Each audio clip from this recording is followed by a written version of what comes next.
I'm a 24-year-old female and I used to work at a chain salon in a small town in New Mexico. It was there that I had one of the most unsettling encounters of my life. For a bit of background, when I first started, I typically worked 10-hour shifts, open to close, with at least one other person on the floor with me. But as time went on, we became short-staffed, and I often found myself working alone for entire shifts. As a small young woman, this wasn't ideal, especially since I'd be working until it was dark. My parents were against it, but I needed the money, so I pushed through. It was during one of these solo shifts that I had the encounter I'm sharing today. That day started off busy. Some of my regular clients came in for their usual cuts, chatted a bit, and then left. Around 11 a.m., a family of 4 walked in, asking for 3 haircuts. I was planning to take my break at noon, so I told any other customers that I'd be unavailable for the next hour and a half while I finished up with this group. Right away, something about this family felt off. If you've ever been into a small town in New Mexico, you know the usual demographic. Mostly brown or tan-skinned locals, some white folks, and a decent number of cowboys. But this family? They were a white family of 4 dressed in Hawaiian shirts and khaki shorts, and they stuck out like a sore thumb. What really caught my attention, though, was how pristine their clothes looked. No wrinkles, no signs of wear, almost like they had just bought them moments before walking in. They also seemed uncomfortable in their clothes, adjusting them frequently. Their behavior was equally strange, too cheerful, too upbeat, like they were playing the part of a perfect suburban family you'd see on TV. It all felt fake. After checking them in, I asked for their names and phone number, but they hesitated like they had to think it over. For the sake of the story, I'll call the dad H, the mom M, the oldest son T, and the younger son G. T was my first chair. He asked for a simple fade to the skin and 2 fingers length on top. During the cut, he told me that he had just graduated from college in Canada and moved back home with his family to our area. He said they'd been here for about 3 months and were liking it so far. He seemed relaxed and I started to feel less on edge. But that feeling didn't last. When I moved on to G, things got weird again. As we made small talk, he mentioned that they were just passing through on their way home to Kansas, where he'd be starting school late. This confused me since T had said they'd been living in town for 3 months. I asked G how long they'd been here, and he told me they'd arrived 2 days ago from Nevada after a long summer road trip. While this was going on, the rest of the family was making small talk, but it felt forced, like it didn't come naturally to them. Meanwhile, H kept pacing between his seat and the bathroom. At this point, with the conflicting stories and their odd behavior, I started to panic internally. Then G asked me, "Is there ever a time when you're alone here and no one checks on you?" My heart sank. It was a Sunday and the nail salon next door was closed, leaving me alone with no other coworkers coming in for hours. I excused myself, saying I had to take a call. I went to the back and immediately called my mom. I made sure to talk just loud enough for the family to hear me, but not too obviously. I asked her if we were still on for lunch in 30 minutes, even though we hadn't made any plans. She was confused, but I kept up the cheerful tone, asking if Dad was coming too. When she asked if something was wrong, I told her, as casually as I could, "Oh, everything is fine. I'd just be sad if we missed our usual lunch." She picked up on my tone and asked if I was scared. I said, "Yes." She told me that she and my dad would be there in 30 minutes and to keep my phone on. I returned to the floor and began cutting H's hair, trying to drag out the cut until my parents arrived. As we talked, H repeated T's story but mentioned they had just signed a lease for a house 2 weeks ago. Every alarm bell in my body was going off by now. I'd gotten 3 completely different stories from these people, and they kept asking me personal questions that I dodged without trying to raise suspicion. When I finished the cut, I still had about 7 minutes until my parents were supposed to arrive. I made small talk with M, but she barely responded. It was like she didn't know what to say unless she looked at H for guidance. I checked them out, wrote down their names and phone number on a sticky note, then pretended to throw it away so I could retrieve it later. They offered to stay with me until my parents arrived, something I had casually mentioned in passing, but I declined, saying I had to clean up and they wouldn't be long. But they wouldn't take no for an answer. T even asked if I lived far away and if my mom was as pretty as me. That's when I really started to freak out. I told them my mom was 20 years older and that my dad, a big guy, was coming too. Just as the conversation got more uncomfortable, my phone rang. It was my mom saying my dad was walking in to get me. I felt instant relief. When I pointed out my dad coming through the door, the family fell silent. Their smiles disappeared, and they left without another word before my dad even reached the entrance. My dad saw them leave and asked if I was okay. I told him everything, expecting him to say I was overreacting. I'm known for being a bit jumpy, but what really set him off was when I mentioned G's comment about being alone in the salon. My dad's not a small guy. He works for the local police department. He has calves bigger than my head and carries a serious resting face that can intimidate anyone. So the fact that the family left the second they saw him made us both uneasy. My dad stayed with me for the rest of my shift. I told my manager he was there because of car trouble, and we went on with our day. Everything seemed fine until we went to leave. As my dad started the car, we noticed that my back tire had been slashed, and the rear of my car was keyed. This was strange since the car had been fine when we used it for lunch just a few hours earlier. We changed the tire and made a detour to the police department to grab a spare cruiser. We took the long way home that night, and I couldn't shake the feeling that something much worse could have happened. That encounter wasn't what made me quit, but it was one of the main reasons.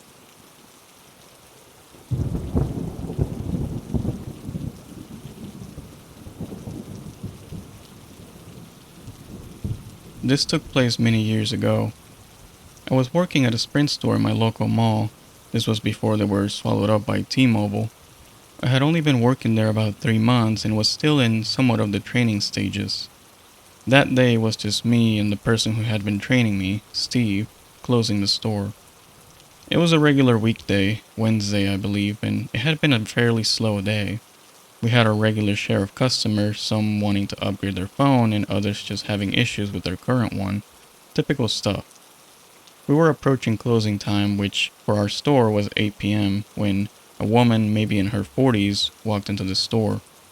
Something you should know about upgrading your phone back then, and I don't think they really do this anymore, is that it used to take longer than it does now. Mostly because we had to make a call to Sprint directly and get them to activate the phone before we could finish all the paperwork. It wasn't a huge deal, but it could add about 15 to 20 minutes to the setup if they happened to be busy. Well, this lady walks in at 7:58 p.m. wanting to upgrade her phone. Typically, anyone walking in within the last 30 minutes of operating hours is told to come back the next day, since, as I mentioned, the process takes some time. The term Karen for a lady like the one I'm about to tell you about was not really a thing at the time, but we'll call her Karen. As Karen came into the store, I noticed she was holding her phone at eye level, as if to make sure someone noticed her having issues. She walks up to the desk Steve was sitting at and places her beat-up iPhone 6 down. It doesn't work. Steve looks at the phone, which clearly has a shattered screen, but still seems like it could be working since I could see the home screen even from several feet away. Sorry ma'am, Steve says. Do you mean calls or just the screen? This seemed to infuriate Karen, as if she had taken offense that Steve had noticed the shattered glass. Nothing works. I can't make calls or text. My camera looks all foggy and I can barely use the screen as it is. It was incredibly difficult to keep quiet and avoid saying a silly comment pinpointing the not-so-subtle source of her problem. Okay, ma'am, well, you have a few options. I want a new one. She cut him off suddenly. I could clearly see this wasn't going to end well. She was either going to throw a big fit or we were going to have to stay late that night by about 30 minutes. Steve was clearly a little agitated now and told her that we were about a minute away from closing and asked if she could come back at 9 a.m. the next day when we open. I could have guessed the answer Karen was about to give him. I'm not waiting until tomorrow. I need a new phone now.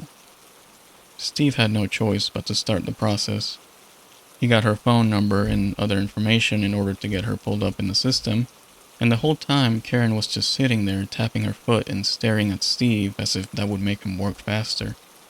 While Steve got things ready, he asked Karen what phone she wanted so I could go fetch it from the back. She said she didn't care as long as it worked, so Steve said, "We'll just get you the same model then," as he looked at me and gave me a nod. I went to the back to grab the phone, and the whole time I was just hoping this lady was actually eligible for an upgrade, since she wouldn't have to pay much and that would make her leave our store faster. If she wasn't eligible, she would have to pay the remaining balance on her phone first and then upgrade. I grabbed the first iPhone 6 I found with the lowest storage and headed back to the floor. I was gone for about 5 minutes, and when I got back, Karen was standing up, leaning towards Steve and literally staring right at him. Her face was no more than 2 feet away from his, and even from where I was standing, I could see Steve's face was beet red. I hesitantly walked over to drop off the phone, and I noticed it was shockingly quiet in the store. I guessed our music playlist was in between songs or something, so to break the silence I asked, "Is everything okay?" Karen shifted her gaze to me and said, "Steve here is taking forever to upgrade my phone and I'm running out of patience." I didn't say anything, I just looked down at the computer and realized the screen was blank. Steve gave me a look of, "You know what this means." Sometimes when we did upgrades, the screen would freeze on a specific step of the contract. The only way to fix it was to start over, and Steve was hoping to avoid that by just giving it more time. Every now and then, the screen would actually load, and it was mostly just the luck of the draw, probably like 10% of the time. Steve was getting ready to tell Karen that they would have to start over when miraculously the screen loaded, and I could almost hear the relief Steve felt. This woman had been berating him ever since she came in, and he wanted to get this over fast. But then, there was another problem, and suddenly, Steve and I knew exactly what the issue with Karen's phone was. I noticed the problem as soon as the screen loaded, and so did Steve because he jerked his head towards me as if to say, "You've gotta be kidding me." Across the screen in red letters, as it usually displays when this happens, it read, "This account is delinquent. Upgrade not available." You see, Karen had simply forgotten to pay her bill the previous month, so all of her services were turned off. So the new challenge was having to tell her and hoping she wouldn't go berserk on us. Steve started to say, "It says here the account is delinquent, and we can't upgrade the phone until it's up to date." Steve could have said she looked like an 80-year-old hag with no teeth, and that might have achieved the same reaction. Karen went wild. She pounded the desk, cursed us both out, and told us we had no idea how to do our job. She then demanded to speak to a manager because she always pays her bills on time, and she couldn't believe we would make up lies like that. Steve was happy to offer a manager, so he said, "Yes, ma'am, I am the manager. How can I help you?" I had to hold my breath in order to keep myself from laughing, and Karen was now turning purple in the face. She started walking out of the store without saying a word, but before she fully stepped out, she threw a snow globe she had grabbed from Steve's desk at us. It missed us both, but it shattered all over the floor. She then yelled some more ugly things at us before finally leaving. We didn't really care since we weren't harmed and we knew the security cameras had recorded it all. We were just happy she was gone and hoped she would go to another Sprint store for her upgrade, if she still wanted it. The next day, Steve and I were talking about how crazy that lady was, and after doing some digging on her account, we discovered she had always paid her bill on time since it had been on autopay. Her banking information or card number must have changed because the auto payment suddenly failed, and she most likely had just forgotten to update it. She must have been just really embarrassed and wanted to have someone to blame that night. Either way, she never came back to her store, at least not when I was working. I worked there another year or so, and I know it's not super crazy, but that was by far the wildest event I have ever witnessed at any of my jobs.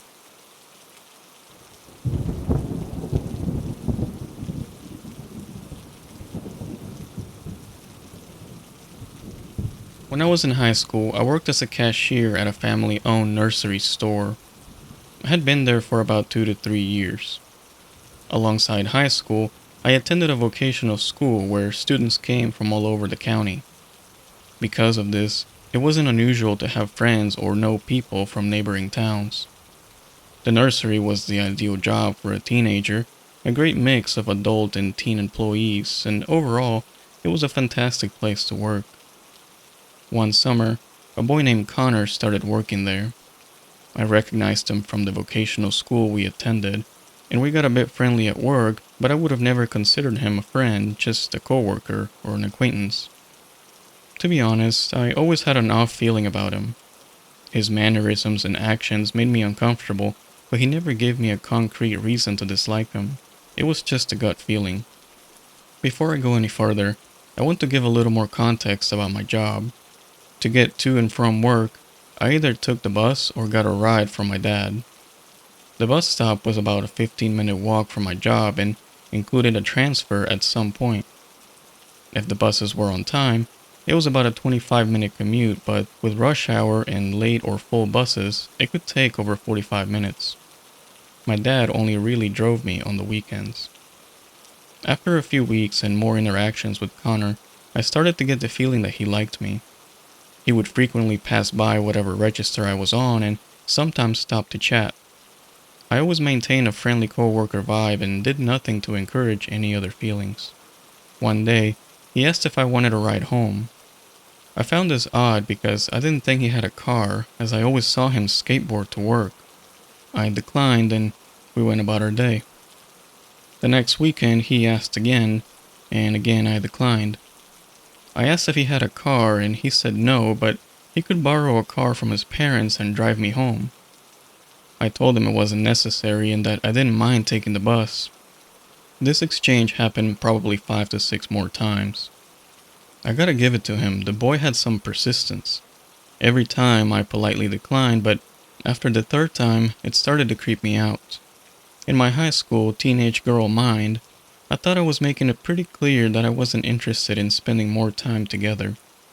The last time he asked, I caved. He asked early in the morning. That day, it was planned that my dad would pick me up from work, but he told me on the way to work that morning that he wouldn't be able to. I can't remember why, something to do with his girlfriend, I'm sure. Anyway, I was feeling pretty bummed out about having to walk and take the bus, especially since there was supposed to be thunderstorms all day. Connor came up to me as I was opening my registers and said, "Hey, I finally got my own car." I was happy for him as our recent conversations at work had been about his parents possibly taking him car shopping soon. We talked about it and I congratulated him. He then asked if I wanted to ride home that day. At this point, I was honestly fed up.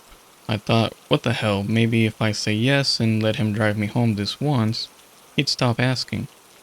So I agreed. The day went on and eventually lunch rolled around. I took my break and went up to eat in the break room. When my break was almost over, another employee came up and started talking about how there were a couple of cop cars in the parking lot with their lights on and that 2 officers had gone into the admin office. The rest of the story is what I pieced together from what others told me. The local police made occasional drive-bys of my workplace. The owners had some family friends who were officers and they looked out for them. On this day, a family friend cop did a drive-by and noticed a car in the parking lot that had been reported stolen that morning. He pulled over to investigate, and when another officer arrived, they spotted a backpack poorly hidden behind a nearby tree. They did some investigating, found some things including an ID, and went into the admin office. The police officers told the owners what they found, and Connor was called in to speak with them.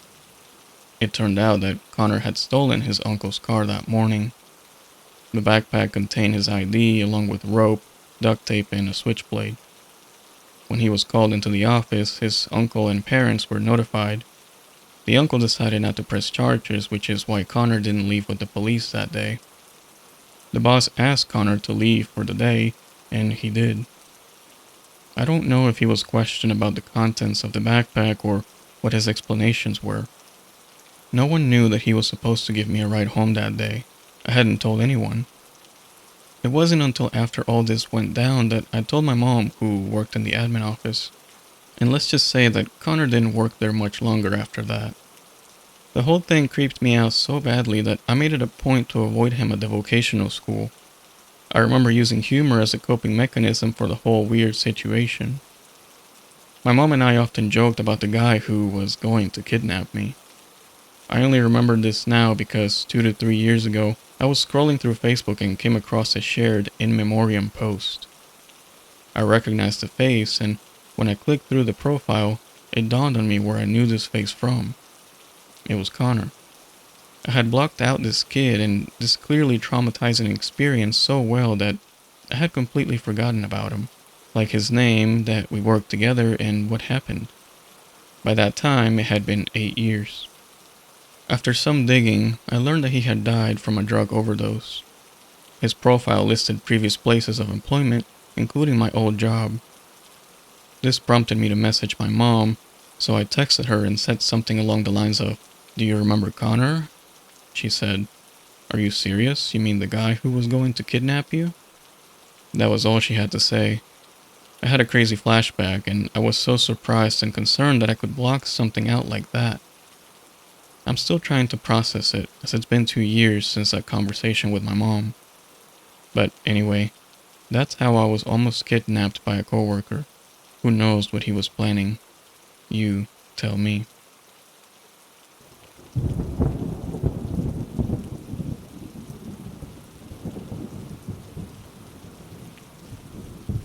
I'm not sure if everyone will find this scary, but for me, it absolutely made the hair on the back of my neck stand up. In England, there's a famous festival that's one of the largest ones in the country, but for this story, I'll leave out the name and location. It runs for 5 days, and while it's mostly a music festival, it also includes dance, theater, circus performances, and comedy. Back in the late 80s or early 90s, my dad worked security at this festival with a few friends. His job mostly consisted of driving around the outskirts of the festival in a truck with one of his friends to catch anyone trying to sneak in. On the second day, while driving, they heard people on the other side of the wall clearly attempting to do just that.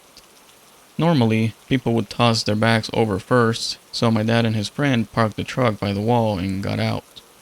A few seconds later, bags came thumping down onto the roof of the truck, followed by 2 people. They were halfway over the wall when they spotted my dad and his friend in their security uniforms, glaring at him, looking quite intimidating. The intruders froze, clearly unsure of what to do next. After a tense moment, my dad and his mate broke into big smiles.